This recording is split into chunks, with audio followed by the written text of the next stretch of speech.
To Ms. Lee. Thank you to the gentlelady from North Carolina. And thank you, Mr. Chair, for your remarks. I don't, and I'm sorry, but as somebody, I'm not just a Democrat. And I want to start with that, right? Because I sit here as a member of Congress, a millennial, one of the younger members of Congress, of the generation that came here with the largest burden of student loan debt in history. I would probably, if I had to guess, there probably isn't a member of Congress who was more appropriately able to talk about student loan debt than me here. And yet you're talking, and oftentimes these bills are talking over people like me. The reality is that so much that's in this entire reconciliation bill targets me specifically, not me, the congressperson, me, the first generation black student who came from a working class, single black mother who could not afford otherwise to send her child to school.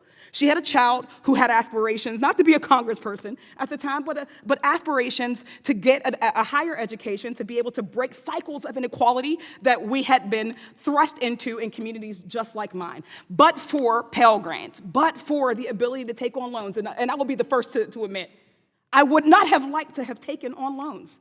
Right? We would love to see college education more affordable, more accessible. We look at a country that is the wealthiest nation on earth, yet makes the lowest amount of investments into public education for its citizenry. Other nations on earth have been able to figure this out, where we have not just free college education, free education from pre-K to college and other first world, as we call them, developed nations. We also have healthcare. What we're seeing here in this bill and in so many others of our practices are a lack of any sort of investment into working class people, which means a lack of investment into the future of Americans. When we think about who shoulders the biggest burden in loan debt, it is black women. Black women shoulder the largest burdens into student loan debt. But if you asked us if we would still like to be doctors or engineers or lawyers or professionals, you would hear us say resoundingly yes. If we would still like the opportunity to learn for the sake of being able to learn, for knowledge's sake, which is an important and a completely reasonable reason to want to go to college, you would hear us say yes still. None of the provisions in this bill have any incentives for colleges to lower the cost of admissions. What we are doing instead is incentivizing colleges to take fewer low-income students. With these provisions in place throughout this bill, I would not be here. I would not be a congressperson. I would not have been a state rep before that. I would not be a black woman from a first generation college student from a low-income community in the Mon Valley who went to law school or who went to Penn State and graduated. None of that would have been a reality to me. Nothing in this bill, nothing that you all are suggesting would have created more opportunities for me. So even when we say that only 20% of people would be impacted, I would be of that 20%.